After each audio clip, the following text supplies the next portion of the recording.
சுந்தர் மாட்டா எல்லாரும் வாங்க. சரி மாட்டாம் மாட்டாம் உனக்கு மாட்டாம் மாட்டாம் என்ன சுந்தர் அந்த விஜயை விசாரிச்சிங்களா? ஏதாவது சொன்னானா? மாட்டாம் அவள் மிகவும் திமிர் பிடித்து கொண்டார் மாட்டாம். நான் எவ்வளவோ பேசி பார்த்து விட்டேன்.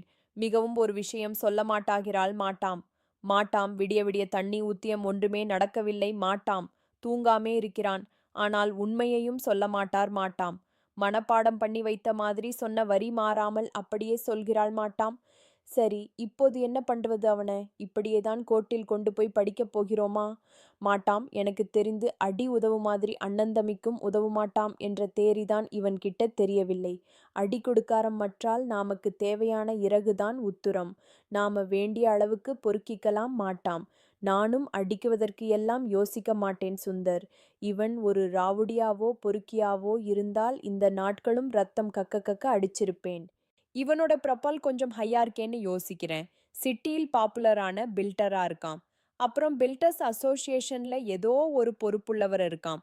அதனால தான் கொஞ்சம் யோசிக்கிறேன். மேடம் அப்படி அந்தஸ்துல இருக்கும் அவங்கள கை வைத்தால்தான் நாம் நினைப்பது நடக்கும் மேடம். அவங்கள என்ன மரியாதையாக நடத்துவார்கள்? நாம் பட்டு பட்டு 2 அடி வைச்சா அவ்வளோ பெரிய ஆள் கலங்கி விடுவான். செட்டன் உண்மையை சொல்லிவிடுவான் மேடம். மேடம் இவர்கள் சொல்றது சரிதான் எனக்கும் தோன்றுகிறது. என்ன சுந்தர் அது ஒர்க் ஆகும் என்று நினைக்கிறீர்களா? ஆமாம் மேடம். சரி ஐயா. தவறு செய்யாதீர்கள். நீங்கள் செய்தது சட்டப்படி தவறு. இத்தனை நாள்கள் உண்மையை சொல்லாமல் எங்களை அலட்டினீர்கள். அதெல்லாம் உங்களுக்கு தவறாக தெரியவில்லை. இப்போது நாங்கள் லத்தி எடுத்து கொண்டு வருவது தவறாக தெரியுதா? இப்போது உண்மை வரும். சொல் சொல் சொல். ஐயா நான் பார்க்கலாம். ஐயா நான் பார்க்கலாம். எனக்கு வழக்கமாக எந்த லாயரையும் பிடிக்காது.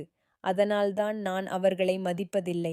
ஆனால் எனக்கு லேடி இன்ஸ்பெக்டர் ரொம்ப பிடிக்கும். நான் அவரை மிகவும் மதிப்பேன். வணக்கம். நான் உங்களை உட்காரச் சொல்லவே இல்லை. ஒரு குத்தியில் அவர் முன்னாடி போட்டிய சேர்ல உட்காருவதற்கு யாருடைய அனுமதியும் தேவையில்லை மேடம். அது குத்தி. அந்த ரூல்ஸ் எல்லாம் போலீஸ் ஸ்டேஷன்ல பொருந்தாது. ஏன் நீங்கள் யாரும் கவர்மெண்ட் சம்பளம் வாங்கலையா? சம்பளம் கவர்மெண்ட்லிருந்து தான் வாங்குறோம். இப்போ உங்களுக்கு என்ன பிரச்சனை? என்ன விஷயமா வந்திருக்கிறீர்கள்? நீங்கள் லாக் ஆப்ல வைத்திருக்கிறீர்களே மிஸ்டர் விஜய். அவருடைய கேஸை நான் தான் டீல் பண்ண போறேன். நீங்களே ஒரு கிரிமினல் தானே. அப்போ ஒரு கிரிமினலுக்குத்தான் சப்போர்ட் பண்ணுவீங்க. நான் கிரிமினல் லாயர் தான். ஆனால் விஜய் கிரிமினல் இல்ல. அவர் இப்போ வரை ஒரு அக்யூஸ்ட் மட்டும்தான். அவரை அடித்து விசாரிக்கிறீர்களா? இது தவறு.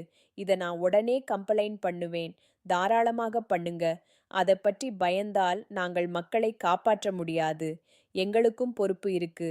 உண்மையான குற்றவாளியை கண்டுபிடிக்க வேண்டும். அதற்காக எதுவும் செய்வோம். சரி, கோர்ட்டில் சந்திப்போம். விஜய் கொஞ்சம் பொறுமையாக இருங்கள். நான் லீகலா எது செய்ய முடியுமோ சீக்கிரம் செய்கிறேன். சரி. பிறகு வீட்டு சின்ன சின்ன சீன்களில் காதல், குடும்பம், டென்ஷன் எல்லாம் கலக்குது. வெண்பா தன் டாடாவை ரொம்ப மிஸ் பண்றாள். அவன் சீக்கிரம் வரணும் என்று காத்திருக்கிறாள். மல்லி அவளுக்கு ஒரு பிளான் சொல்கிறாள். கோர்ட்டில் விஜய்க்கு உதவிக்காக வெண்பாவை பயன்படுத்த முடிவு செய்கிறாள்.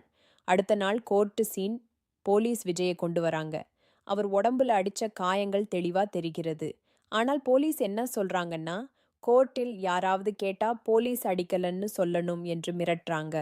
அந்த நேரம் வெண்பா அழுது கொண்டு தன் அப்பாவை பார்க்க முயற்சி செய்கிறாள். அவளுக்கு அனுமதி கிடைக்காது. பெரிய எமோஷனல் சீன். எல்லாரும் ஷாக். இறுதியாக வெண்பா விஜய்க்கு ரகசியமாக ஒரு விஷயம் சொல்லுகிறாள். மல்லி சொல்லியது போல கோர்ட்டில் உண்மையை சொல்லுங்க. இல்லனா மல்லியை காப்பாற்ற முடியாது.